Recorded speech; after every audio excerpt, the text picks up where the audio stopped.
ओम श्री गणेशाय नमः। इस वीडियो में आप जानेंगे दिन रात के 8 पहर और उनके महत्व। प्रथम प्रहर सुबह 3 बजे से लेकर सुबह 6 बजे तक। यह समय ब्रह्म मुहूर्त कहलाता है, जो आध्यात्मिक दृष्टि से अत्यंत पवित्र माना गया है। वातावरण शांत और ऊर्जा से भरपूर होता है। योग, ध्यान, जप, स्वाध्याय और संयम की शुरुआत के लिए यह सर्वोत्तम समय है।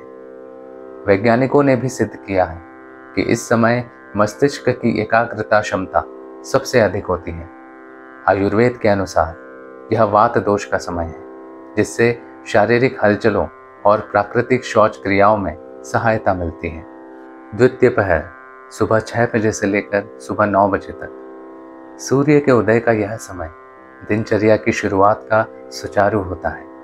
यह स्नान, संध्या वंदन, पूजा पाठ और शरीर को जागृत करने के लिए अनुकूल माना जाता है। इस समय सूर्य की किरणें विटामिन डी का एक प्राकृतिक स्रोत होती हैं और शरीर में ऊर्जा का संचार करती है।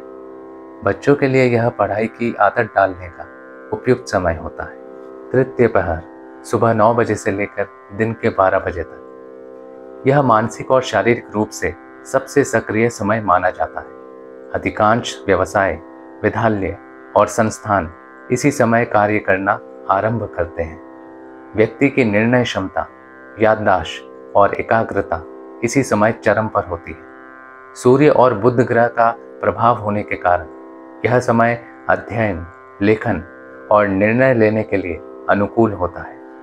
चतुर्थ पहर दिन के 12 बजे से लेकर दोपहर के 3 बजे तक। यह समय दोपहर का होता है, जब शरीर को ऊर्जा की आवश्यकता होती है।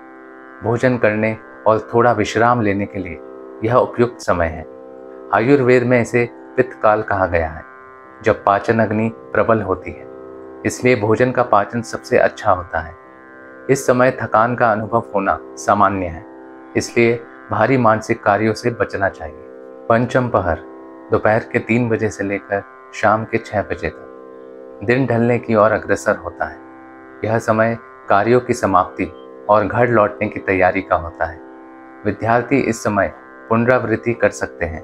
शरीर और मन हल्का थक चुका होता है, इसलिए हल्के कार्य या रचनात्मक गतिविधियों के लिए यह समय उपयुक्त है। यह वायु दोष का समय होता है, जिससे पुराने रोग उभर सकते हैं, अतः सावधानी रखनी चाहिए। षष्ठ पहर शाम के 6 बजे से लेकर रात के 9 बजे तक। दिन और रात के संगम का यह समय अत्यंत पवित्र माना गया है। दीप प्रज्वलन, संध्या वंदन, आरती, भजन आदि करने की परंपरा इसी समय से जुड़ी है। यह समय मानसिक शांति, परिवार के साथ समय बिताने और आत्मचिंतन के लिए आदर्श होता है। सकारात्मक और नकारात्मक शक्तियाँ दोनों ही इस समय सक्रिय होती हैं, अतः घर का वातावरण पवित्र और शांत बनाए रखना चाहिए।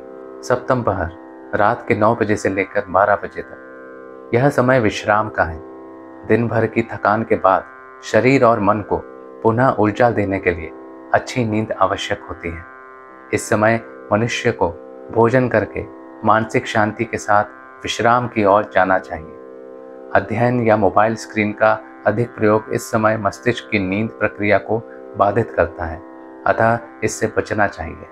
अष्टम पहर रात के 12 बजे से लेकर मध्य रात्रि 3 बजे तक। यह समय गहन निद्रा का होता है, जब शरीर मरम्मत की प्रक्रिया में होता है।